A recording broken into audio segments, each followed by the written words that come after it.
The broadcast is now starting. All attendees are in listen-only mode. Good morning and welcome to the August Pacific Northwest DEWS Drought and Climate Outlook webinar. Thank you for joining us. My name is Holly Prendeville. I'm the coordinator of the USDA Northwest Climate Hub. This is a bi-monthly webinar series that's hosted by NIDIS, Pacific Northwest Climate Impacts Research Consortium, and the Northwest Climate Hub. It's designed to provide stakeholders in the Pacific Northwest with timely drought and climate information. Each webinar is tailored to reflect recent, current, and forecasted conditions and climatic events. And also it includes discussions of observed impacts and other relevant updates from across the region. A recording of this webinar will be posted on drought.gov later this week, and PDFs of the presentations can be accessed by emailing Britt Parker, the coordinator of the Pacific Northwest DEWS. Note, after today's webinar, there'll be an opportunity to provide feedback to help us improve this webinar series. So please take a moment and tell us what you think. Next slide, please. Today's speakers include Nick Bond with the Office of Washington State Climatologist, who will present the climate recap and current conditions. Then Jeremy Wolf with the National Weather Service Spokane Weather Forecast Office will present the climate outlook. Next, we'll have Catherine Hegovich with the University of Idaho and CERC, who will speak about the U.S. Water Watcher. And finally, we'll have Lauren Parker with the University of California, Santa Barbara, and USDA California Climate Hub, who will talk about irrigation demands for specialty crops. Next slide, please. Before we move into the presentations, we'll briefly highlight the partners that make this webinar series happen. The Pacific Northwest Climate Impacts Research Consortium, or CIRC, is a climate science to climate action team funded by NOAA's Regional Integrated Science and Assessments Program.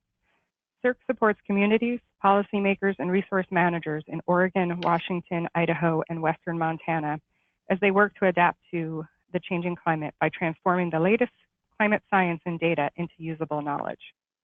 Next slide, please. The Northwest Climate Hub develops and delivers science-based region-specific technologies and practical information that will assist agricultural and natural resource managers with climate-informed decision-making. Please visit our website to get more information. And next, I'll hand it over to Elizabeth, who will be filling in for Britt Parker. Thank you, Holly.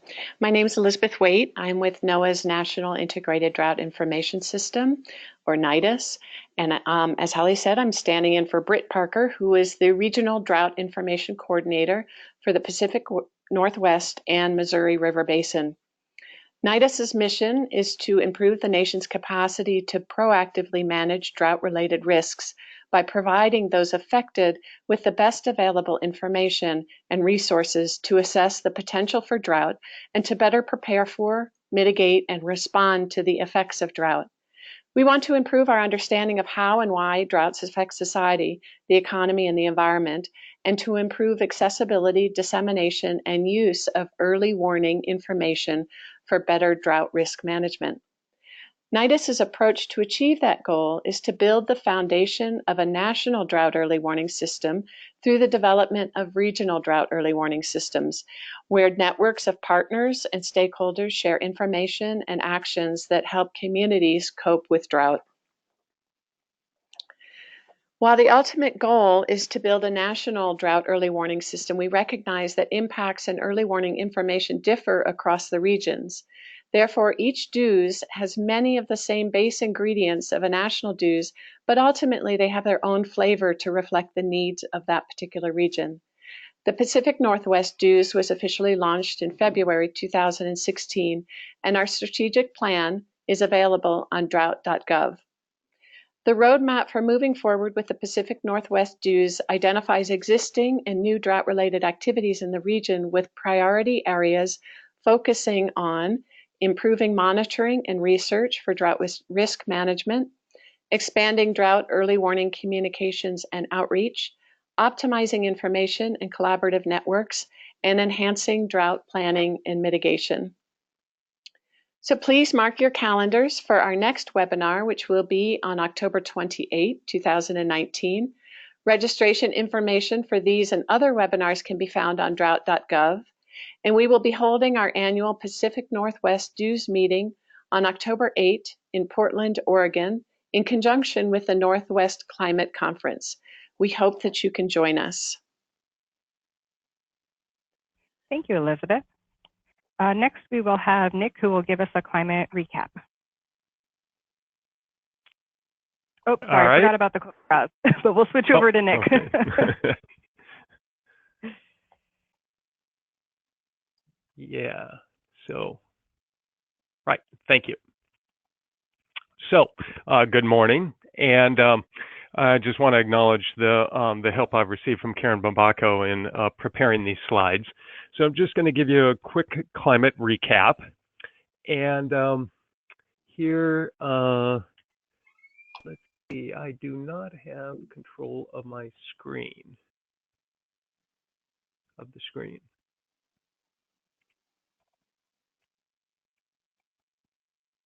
Sorry about that. There we go. Yeah, I need to go back here. So,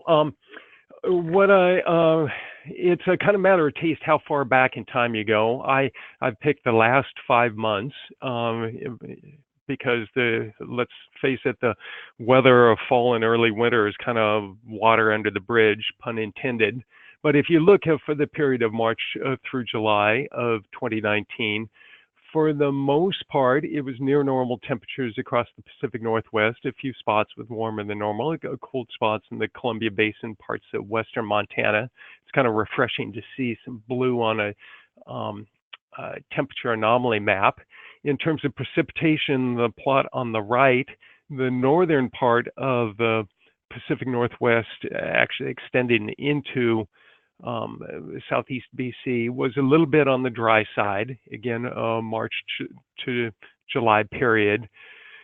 Eastern Oregon and southern Idaho was on the wet side, and you can see some actual very dry conditions there in western Washington, and a little bit more about that in a minute. If we take a little bit more recent perspective, the last 60 days, and in particular the end of June into last week. Again, temperature anomaly map on the left, precipitation on the right. It's kind of a different picture here, where it's been mostly on the cool side for much of the Pacific Northwest, a few spots there near normal. And in this case, we've had some beneficial rains in the Cascades in western Washington. It's been dry in Idaho and eastern Oregon. Of course, it's a dry time of year anyway. To give some specifics for just the month of July for the Northwest as a whole, the temperatures were a little less than a degree below normal, and the July precipitation was about 2/3 of normal. What I think is kind of interesting is if you separate out, again, for the last 60 days, the maximum temperatures versus the minimum temperatures across the region. And so the maximum temperatures are the plot in the upper left, the blue showing pretty consistently across the region, cooler than normal temperatures for the region as a whole. Not too many heat waves or very long ones, but for the minimum temperatures in the lower right, you get a much different perspective where they've been consistently warmer than normal across much of the region. And this is something that we're seeing in climate trends also. And if it is consistent with what we're seeing in terms of low-level humidity levels. This particular parameter, the vapor pressure deficit anomaly from the Northwest Climate Toolbox, basically the greener it is, the more humid it is right near the surface relative to normal. The browns would be drier than normal. And so you can see across much of the Northwest, it's been a little bit on the moist side. The kind of regional circulation patterns go in with that. Again, for that same 60-day period is shown here in terms of the distribution of 500 hectopascal geopotential anomalies. And what you can see is The lower than normal heights off the coast of the Pacific Northwest has meant a little bit more flow in from off the ocean, and that has kind of contributed to a relatively mild summer. Because there's been less of the kind of the dregs of the desert Southwest monsoon getting into at least the southern part of the Pacific Northwest, that's why it's been kind of on the dry side there. It turns out a lot of the moisture for that region comes from the desert Southwest, not off the ocean. All right. We are having some drought impacts, and not the sort of hardships we had in 2015 by any means, but in various parts of Washington State in particular, this shows some very low flows in the upper part of the watershed of the Yakima River. What we're seeing is not so much impacts on agriculture. There are some minor ones, but mostly on the west side of the state, from an ecosystem perspective, very low flows in streams, warm temperatures, probably hard time for trout and adult salmon, and for the survival of the juvenile salmon. Just a little bit more about the water. This plot here on the left shows the basically soil moisture anomalies across the Pacific Northwest.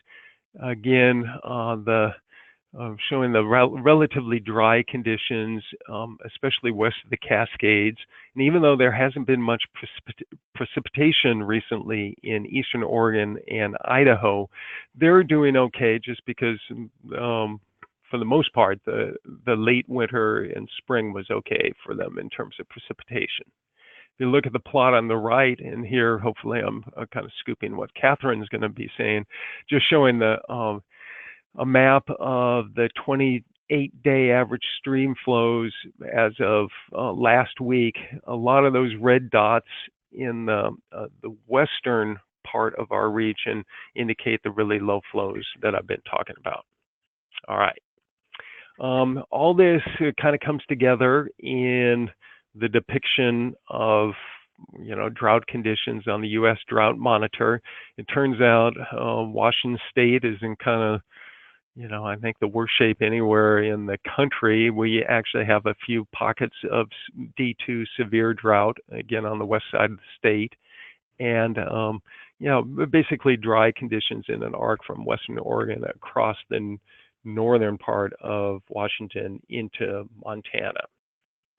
So just to sum up, last 5 months, and especially if you were to go back 6 months and include the very cold month of February 2019, have been on the mild cool side, which is a kind of a welcome relief compared to conditions we've had many of the last few years.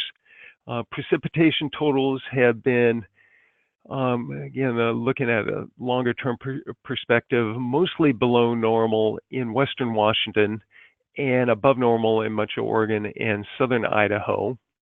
The summer so far, we've been not too bad, and especially kind of maximum temperatures on the cool side, but definitely warmer than historical norms in terms of the minimum temperatures across virtually the whole region. And the place that we've, really are concerned about, again, from a kind of stream side perspective, ecosystem perspective, is Western Washington. And with that, I'll close and turn it over to Jeremy. Thank you very much, Nick. Next, we'll have Jeremy Wills, who will give us the climate outlook. All right. So got quite a bit of information to go through. So we're going to talk about an update on El Nino, go into the fall-winter outlooks, as well as the September fire outlook, the latest drought outlook, as well as the water supply forecast and a flood outlook through December 1st. So let's go to the next slide here. So the latest ENSO alert system status from the Climate Prediction Center, they issued the final El Nino advisory as ENSO neutral conditions are present. The equatorial sea surface temperatures are above average in the western and central Pacific Ocean and below average in the eastern Pacific.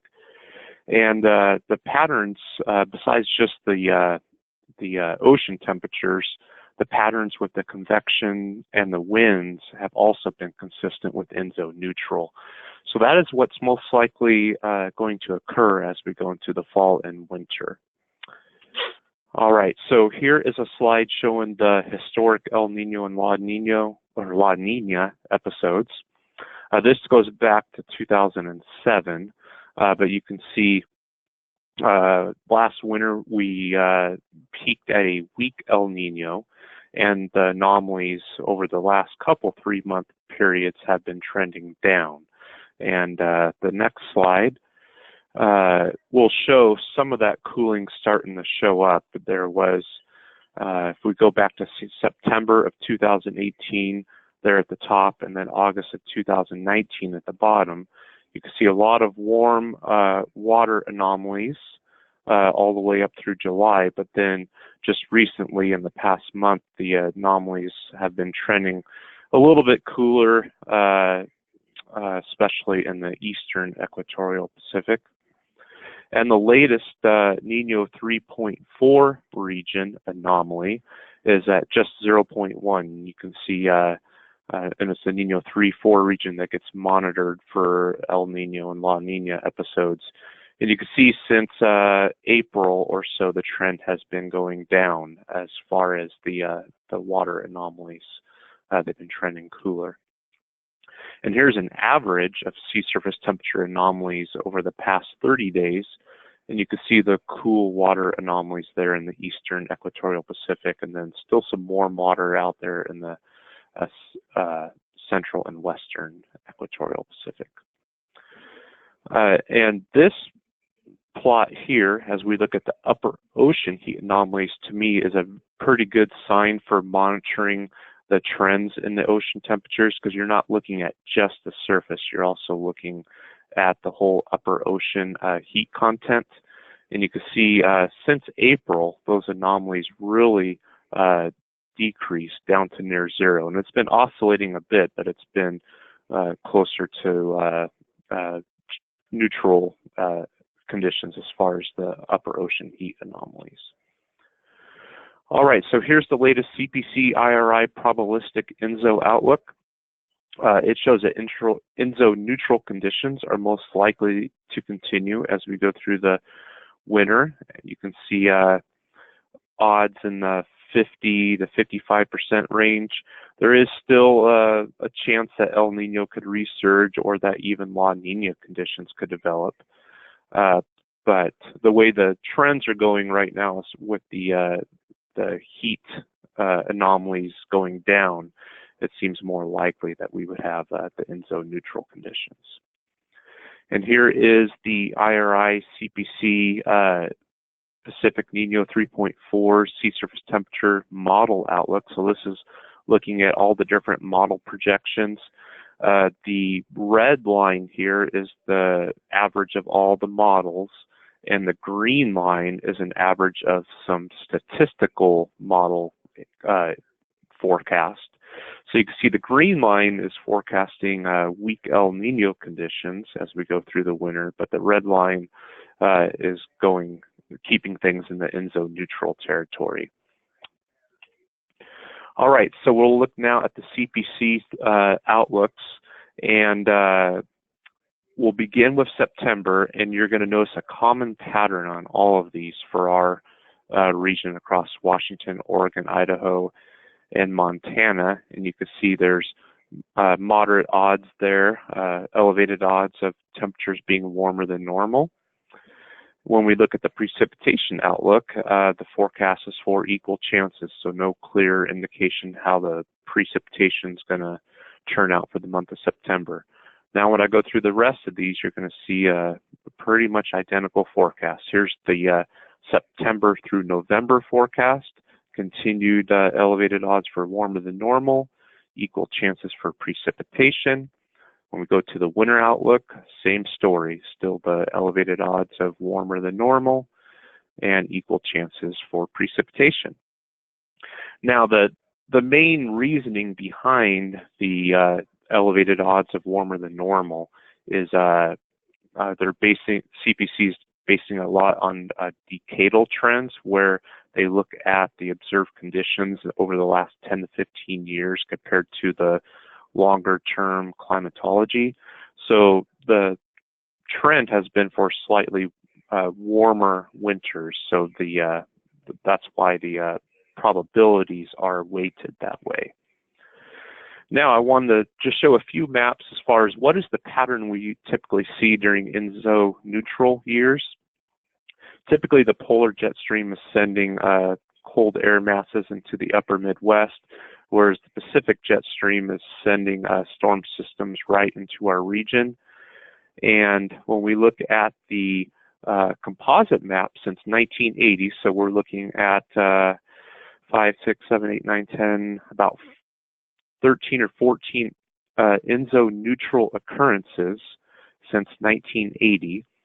And in all those occurrences, if we average out what happened, temperatures were at or slightly cooler than normal, and precipitation was around normal.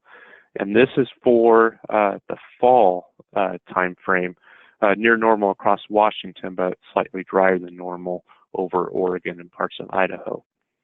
Now, when we look at the winter composite maps, you can see it really matches what that typical, what that jet stream pattern often looks like in ENSO neutral years.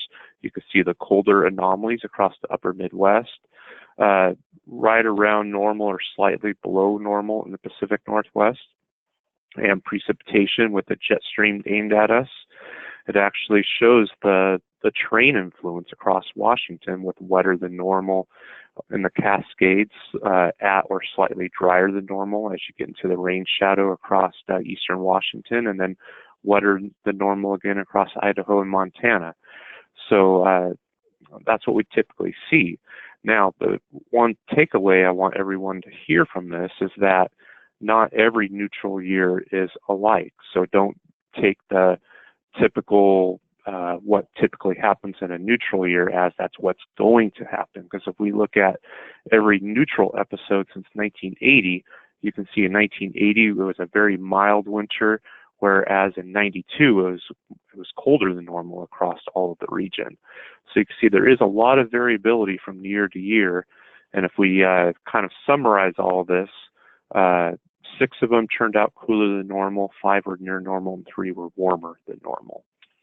And as far as precipitation goes, we see a similar deal. We see wetter than normal on some occurrences, whereas there's been some that have been drier than normal. And if we summarize those, you can see again quite a bit of variability. So the CPC forecast of equal chances, based on history of what happens in neutral years, is looks like a good forecast. And often there's other factors, other oscillations that affect ultimately what happens, and those are hard to predict more than a few weeks out in advance.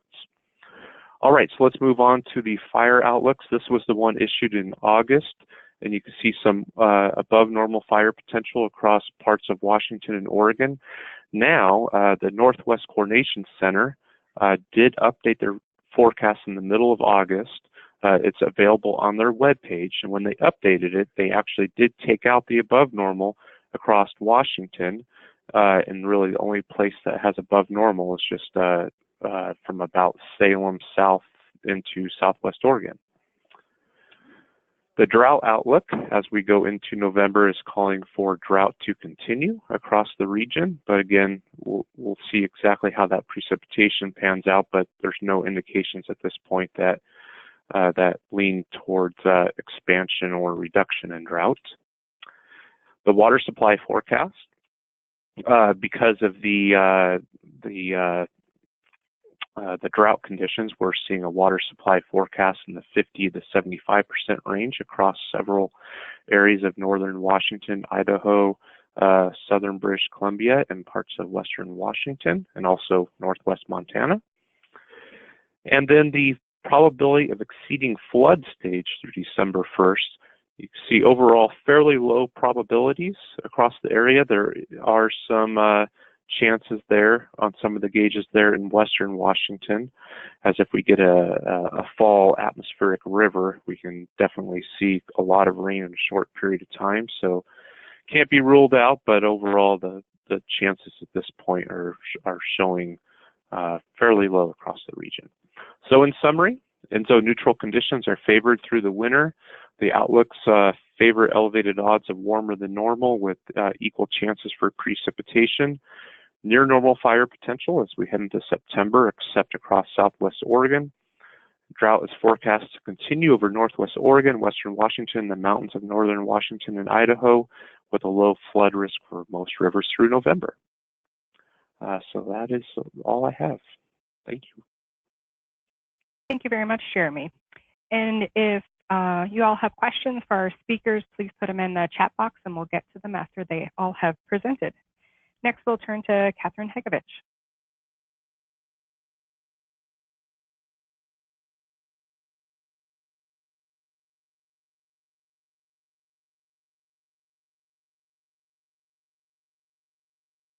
Catherine, Sorry, there you are. I am muted. I was muted, sorry. Okay, great. So I'm going to talk to you today about the U.S. Water Watcher, which is a web tool that was developed by John Abatsoglu and I at the University of Idaho with support from NIDIS and also CERC. And this tool can be found on the web at climatetoolbox.org. Let's see. Yep. And then there you can click on the tool name for this and as shown here. And so our motivation for creating this tool was in noting that there are many different types of drought, depending on where the water shortage or increased demand lies, from meteorological drought, from precipitation deficits, to ecological drought, from deficits in water for forests and fish. And there are a lot of drought metrics out there to help us monitor the U.S., and a few of them are shown here, where SPI, Standardized Precipitation Index, and EDI are both standardized indices in precipitation and potential evapotranspiration. And PDSI is a standardized index giving information about soil moisture. And finally, VegDry includes some satellite information on vegetation dryness and also incorporates other drought metrics. So you'll notice in the maps that these different drought metrics supply on their websites that they all use different color schemes to show the dryness. And they also, if you look into the details, use different breaks on their color schemes, great breaks for precipitation or the different indices. So this makes it difficult to compare them equally. And given the importance of the U.S. Drought Monitor maps as being one of the most visible report of drought over the U.S., where federal dollars are assigned to some of these different drought classifications, more and more drought metrics are being shown in Drought Monitor colors, but not all of them yet. We don't have that consistency yet. The Drought Monitor reports that their colors are assigned using a bunch of drought metrics and local impacts, where the colors represent ranges in percentiles. So here, for example, a D4 drought category is exceptional drought, and it's used when current conditions, say of precipitation, are in the lowest 2 percentile of precipitation seen historically, which is worse than the 1 in 50 year drought. So what we did is we created the U.S. Water Watcher to remedy some of the gaps that some of these gaps. We set up a system to acquire real-time percentile drought metrics from many different sources, including the Northwest Climate Toolbox, NRCS, Water Watch, the Groundwater Watch, and NOAA ESRL. And we translated these raw percentiles to wet and dry classifications using the same percentile ranges as the U.S. Drought Monitor. So this is the dry category here. And then we symmetrically extended this to the wet side also. So we have this percentile scheme here and different colors. And then we did this for all of the metrics listed here. And this is actually a drop-down from our Water Watcher tool, where you can see that in some cases there are duplicate sources for looking at the same metric. So for example, with soil moisture, we have soil moisture from GRACE and from VIC, and we have some other duplicates also here, but we kind of categorized some of these into the different types of drought that they fall under, while some of these metrics could potentially be in different in several types of drought categories. And then we have our color bar that goes along with this. And so the result was a dynamic web tool shown here, which is the U.S. Water Watcher, to look at maps for these data sets. So for reference, we have the U.S. Drought Monitor map in the upper right corner, showing the dry side of these moisture extremes. And you can actually go back in time and look at old Drought Monitor maps also by clicking on the little drop down under options. And then on the left side of the screen, we have a 2x2, we have 4 maps laid out in a 2x2 grid, which are customizable by clicking on these different option gear buttons. So that you can select what's being showed in the different 4 maps. And these maps can be zoomed, panned, and clicked on to get specific location information. So for example, here, Olympia, Washington was chosen, and you can see what the map for the different types of drought indicated show for Olympia. And then on each of the little drop pop-ups. And this is an example of the drop down here. And then in the lower right corner, there is a summary for that point location that was chosen. So here, Olympia, that shows a summary over these different maps at that point location. So you can see that precipitation, it was abnormally dry. For the closest stream flow, it was extreme drought for that location. Soil moisture through PDSI was a severe drought. And then energy release component here, which is a measure of vegetation dryness, was actually wet. And then finally, what the U.S. Drought Monitor says for that location. So you can see that in a single location, you can actually both have drought and you can have wetness, depending on what category or type of drought or moisture you are looking at. So, oops, sorry. So the goals of our site, one second. So the goals of our site were to show some different drought types at different time scales so that people can reconcile how a region can be in drought and not drought at the same time. Show the wet side also, not just the dry side as the Drought Monitor does. Use consistent colors so that maps can be compared equally, and have these maps all in one spot, again, for easy comparison. And then also have fine resolution maps that are at the resolution of the data sets that are used, so you can get better spatial resolution on the drought maps. And then finally, to have location specific information for a specific location, how the different moisture metrics tease out for that different location. So for an application of the Drought Monitor, that's a current events, we can look at this past summer for Washington State. In April and May, Washington State, a demising snowpack caused Washington State to declare a drought emergency. And in late May, the Department of Ecology actually used the Water Watcher to tweet out how the data added up in looking at how the deficits in precipitation led to deficits in stream flow and soil moisture, and how it was all part of the story was deficits in snow water equivalent in the diminishing snowpacks in the mountains. So in looking at the Water Watcher, we can actually go back in time and look at the data for early May, which was tweeted out here. And we can see that that water year precipitation was low for that northwest corner, and also around into upper Idaho and Montana. And that signature was also mimicked in the U.S. Drought Monitor's classification for those regions. And these deficits led to some deficits in stream flows in some different areas around the state and into Oregon even. Soil moisture was low also in these yellows and reds. And then finally, the snowpack was a lot more diminished in early May here. But then come August 1st, for surface water impacts, we were seeing some low stream flows in much of Washington and Idaho, some low reservoir numbers, but not too bad here. I don't have that much data actually in the reservoirs.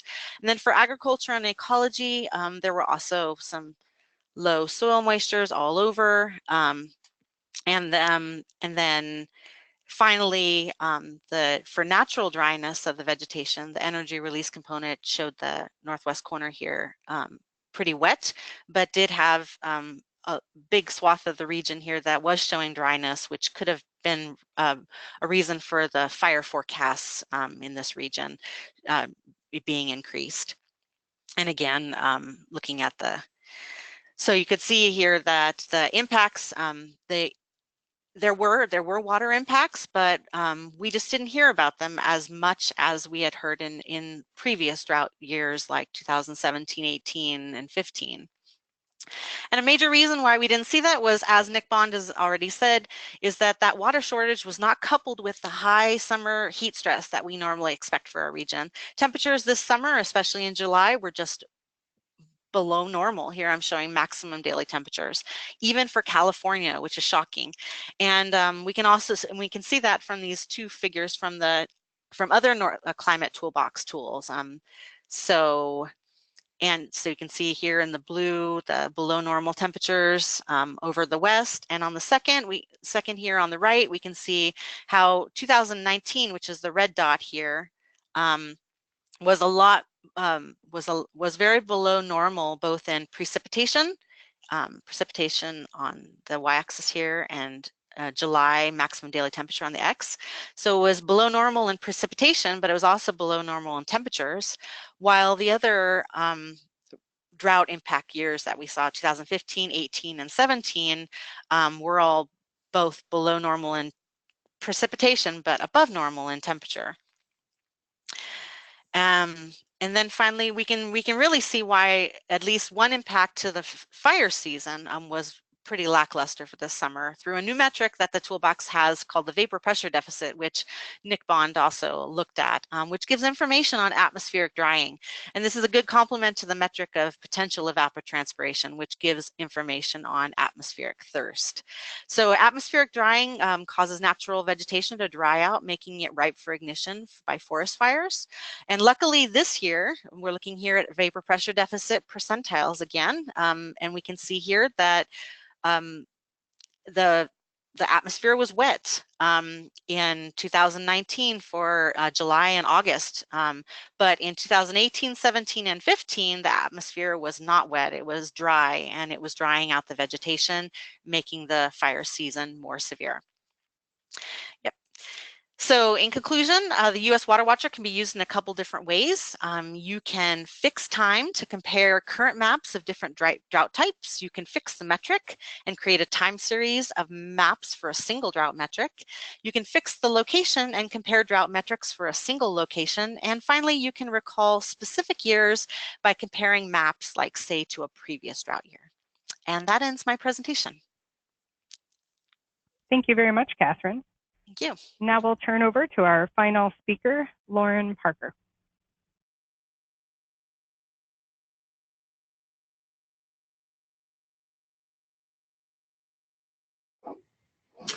Hi, everyone. I'm Lauren. I'm with the University of California, Davis and the USDA California Climate Hub currently. I was previously with the University of Idaho, which is where this work got started. It was funded in part with the Northwest Climate Hub. And I want to thank at the top here, Catherine, who was instrumental in getting some of these data turned into web tools. Actually, all of these data turned into usable web tools. And John Abazaglu, who was also a big part of this project. So I'm going to talk about future irrigation demands for Northwest specialty crops. And I'm hoping that you all are seeing my main screen and not my notes to myself. Is that correct? That's correct. Okay. So climate change in the Northwest, some models that are based on crop temperature needs that were developed over the last couple of years show that there may be opportunities for expanding some high value perennial crops across the Northwest as a function of climate change. So here, as an example on this slide, we see that there may be some opportunities for example, expanding cherry production. Presently, the temperature is suitable for cherry production in all of the area that you see in blue here. By the 2050s, at the rate that we're on, we see that there's quite a bit of opportunity for expansion for cherries. And those same temperature-based suitability models for these crops can show what it is that's limiting production. So in this instance, for Parma, Idaho, we might see that frost can be a bit of a challenge for your cherries in about 3 out of every 10 years. But in the future, we expect that those conditions might improve. So expanding specialty crop production across the Northwest, you know, it might be a good economic move too for markets where California production can decline. And again, going back to our maps here, we see that presently we have you know, pretty good suitability for growing cherries in Southern California, but by the 2050s, that market may be on the outs. So Northwest growers, these are the sorts of things that Northwest growers may be interested in. But if you want to expand your specialty crop production, you need to have water. And as perennials, these crops are going to need water year round. Much of that water will be needed during the dry summer months, and so that means it's likely going to have to come from irrigation. The amount of water required to meet a crop's water demand is determined by the crop's evapotranspiration. And because evapotranspiration increases with warmer temperatures, then we expect that climate change will increase our temperatures, which will increase our evapotranspiration rates. And so this in turn, again, because we have these dry summers in the Northwest, we're likely to see greater demands for irrigation water. But just how much of an increase in irrigation water demand depends on the individual crop's water use, and that's going to vary at different phases of crop development. So if we want to model irrigation needs and we want to estimate what those might look like in the future, one of the first things we need to understand is the timing of crop development. When's the crop going to be flowering? When's the fruit going to be growing? When will the fruit mature? And this is because each development phase of a crop has a different crop coefficient. For anybody who's not familiar, a crop coefficient is the difference between the crop's evapotranspiration and the evapotranspiration of a reference surface. So in this case, well-watered grass. And when we multiply our crop coefficient by our reference evapotranspiration, or ET, we get an estimate of how much water the crop is using given environmental conditions and the physiological characteristics of the plant. So once we had modeled the development of the crop, we were able to change our crop coefficient during the year, shift it as our crop develops, keeping that timing in line on a year-to-year basis. And then in the example of cherries, we might see that prior to bloom, our crop coefficient, our Kc value here, is low. And then as the plant ramps up, it needs more water, right? Our crop coefficient increases. And that's also occurring at the same time as we have these warmer summer temperatures. Our evapotranspiration rate of our reference surface is also increasing. And so our crop is entering into its full development phase in the summer, and our crop water demand is highest because our Kc value is highest, our evapotranspiration rate is highest during the summer. And then as the crop is matured and harvested, and then as the tree goes into senescence, our crop water demand drops off again. So understanding how our crop water demand varies throughout the year allows us to get a much better estimate of crop water demands than just simply looking at evapotranspiration rates alone. So once we had the water demand for each development phase for each crop throughout the year calculated, we could feed that into a water balance model. And this is my little hand-drawn conceptual model that I created.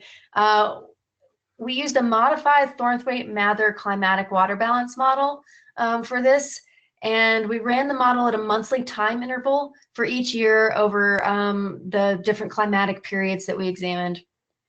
And we assumed a constant soil moisture holding capacity of 150 millimeters over the full domain. Now, that's not obviously the case in reality. Different soil types will have different soil water holding capacities. And in the future, it would be possible to use soil survey data to improve our estimates. But at the moment, I wanted to make a note that all of our estimates are based on this 150 millimeter constant value. So the water balance model tracks fluxes in water, soil moisture runoff. Essentially, we're adding water through precipitation. We're filling up our soil like it's a bucket. We're allowing any excess water to run off. And then we're removing water from that bucket based solely on crop evapotranspiration. So our crop KC value, our crop coefficient multiplied by our reference evapotranspiration. Now, as the crop is using water from the soil, we have to add water to meet our crop water demand.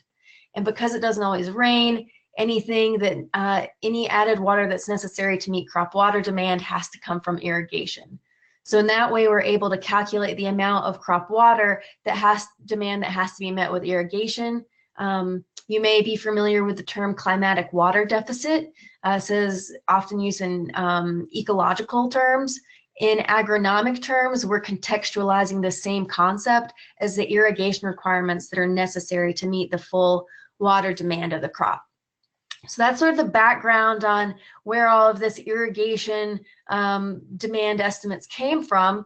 And then we took that and thanks to Catherine, turned it into this great web tool where you can visualize across space and across time changes in irrigation demand for a selected crop. So crop irrigation needs were computed for 5 different high-value perennials. Here I'm just showing the example for cherries. We provide a 20 model median, climatological average, annual amount of expected irrigation needs. So what we're saying is that, you know, in the mid-century under high emission scenario, you might expect to apply about 35 inches of water per year in Moscow to grow your cherries. Of course, in warmer, drier years, you're going to need more, and cooler, wetter years, you may need less. The model was run over the historical time period and also 2 future time periods, both an early and a mid-21st century period, for 2 future climate scenarios, a lower emission scenario and a higher emission scenario. And within the tool, you can toggle here your future emissions, your time period that you're interested in. You can choose one of the handful of crops that we ran this exercise for. And then in addition to seeing those changes over time and space, for any individual location, you can see changes in irrigation demand for your selected crop graphically. A couple of things I want to mention about these estimates of future irrigation demand. We're assuming full irrigation, meaning we're giving the crop all of the water that it desires, with the exception of grapes.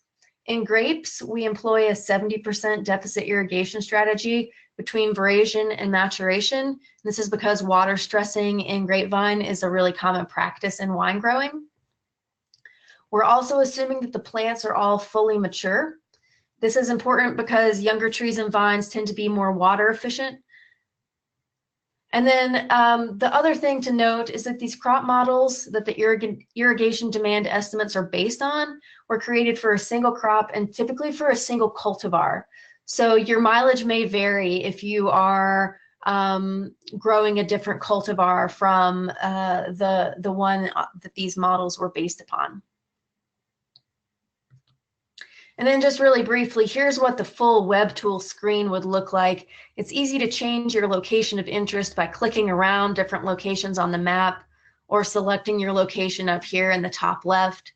Again, you can select the crop that you're interested in, the emission scenario that you're interested in. You can visualize where the crop is currently grown based on some USDA data by turning on and off that current crop extent. And again, you can change your time period that you're interested in. So just to wrap it up, a couple of key takeaways. I always like to mention this when we're talking about climate projections. Model results are not a crystal ball. There are a lot of things that can make a difference between what our models are telling us and what we're seeing on the ground. However, we expect that warming temperatures will provide opportunities for specialty crop expansion across the Northwest. Again, you have to think about, though, whether your water demands can be met. We expect that future irrigation needs will increase, but the timing and the amount of that increase is going to vary by crop and location. So you can toggle around on the tool and see what we're estimating for your crop of interest and your location of interest. One thing to note is that shifting phenology could provide some insulation from increased water demands, meaning that if you're able to harvest earlier, you could potentially introduce a regulated deficit irrigation strategy earlier in the year and reduce your overall annual irrigation water need. And then again, there are a ton of adaptive practices, whether it's cultivar or rootstock selection or a regulated deficit irrigation practice throughout the growing season that can provide some resiliency both for existing orchards or vineyards, as well as any orchards or vineyards that might be planted down the road. And that'll wrap it up for me. Thank you. Thank you very much, Lauren. With that, we'll take questions. So please add your questions to the question box. For the first question will be for Catherine. Will the U.S. Water Watcher be discussed at the upcoming U.S. Drought Monitor Forum? I don't think so. I'm not aware that it is at the U.S. Drought Monitor Forum. No. Okay. We got a positive feedback. I always love those. Excellent presentations, went a long way to answering questions I came in with and more. Thank you for that, Kevin. Next, we have an interest in doing this kind of irrigation need forecast for a non-agricultural setting, turfgrass. Do you have a category for that that could approximate that? That would be for Lauren. No, not for turfgrass. We don't. I would think that turfgrass might most closely follow our estimates of potential evapotranspiration, and so then just running the water balance model with that as opposed to using the crop coefficients. But then if you have different water needs, some of those grasses are certainly more drought resilient than others, that will impact your results. But at the moment, no, we don't have anything that would estimate different turf grasses. Thank you. If there are any additional questions, please add them to the question box. For the moment, I'm going to turn it over to Elizabeth to just touch upon Kokoros, since we skipped that. Thank you, Holly, and thanks very much, Nick and Jeremy, Catherine, and Lauren, for your excellent presentations. While we're waiting for questions to come in, I just wanted to share a little bit with you about Kokoros, which is a network that facilitates our drought early warning system. For precipitation, for this drought early warning system, more precipitation observations are needed. So we encourage you to join Kokoros, which is the Community Collaborative Rain, Hail, and Snow Network. It's a unique nonprofit, community-based network of volunteers of all ages and backgrounds working together to measure and map precipitation as well as condition reporting. So observations from Kokoros observers of precipitation events and lack of precipitation are important to capture, and they help improve our understanding of weather. So please sign up for Kokoros and encourage others that you know to sign up. The sign up is right there, www.kokoros.org. And here are Pacific Northwest Kokoros contacts. If you want additional information, please feel free to reach out. Thank you very much, Elizabeth. I see no additional questions. So with that, I thank you all for your presentations and for attending this webinar. Have a great day.